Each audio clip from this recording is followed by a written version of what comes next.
Ephesians 4:6 says this, fathers, do not provoke your children to anger, but bring them up, that is, raise them up in the discipline and instruction of the Lord. I want to remind you that God has a goal for our life.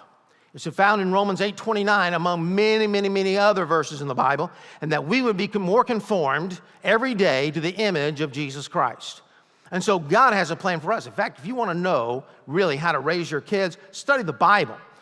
Raise your children the way God is trying to raise you. It's all throughout the Bible. Now, there's only a few passages in the Bible that are about raising children per se, but all the Bible really can be applied to raising our kids. And so, what is the aim? Well, you've got to have an aim. The Bible even says this, where there's no vision, the people cast off restraint. They perish. Now, this word, cast off restraint, or this Greek phrase, there's no word really in the English language that totally describes it, but has to do with kind of breaking loose. The people, whether it's a church, whether it's a business, whether it's a country, whether it's a family, when there is no vision, when there is no aim, the people are kind of breaking loose. They're going in many, many different directions. They have no path to follow. And so with our children not having an aim, we're not giving an aim as far as how to raise our children, then they're breaking loose. They're rebelling. They're going their own way. They have no path in which to follow. So biblically speaking, somebody, well, I know what I'm raising my kids for, education. That's very short-sighted.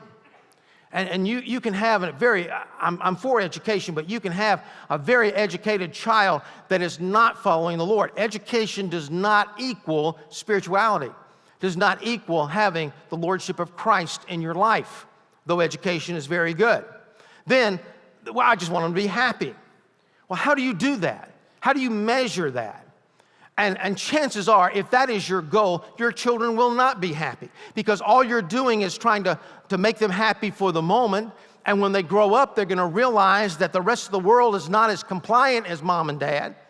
And they're going to run across all kinds of problems, and they're going to be unhappy. And so that doesn't work. Well, I just want them to be mature. Well, that's a good thing, but again, it's kind of short-sighted. What is the aim?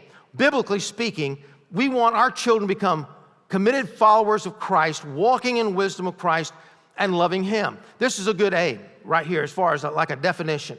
To raise your children to love God with all their heart, walk in wisdom in this present world, equipping them to pass their faith down to the next generation. Not just the second generation, but also showing them how, by example, to raise their children up in the Lord as well. And so, if that is not your aim, if it's not something like that, I mean, what is your aim?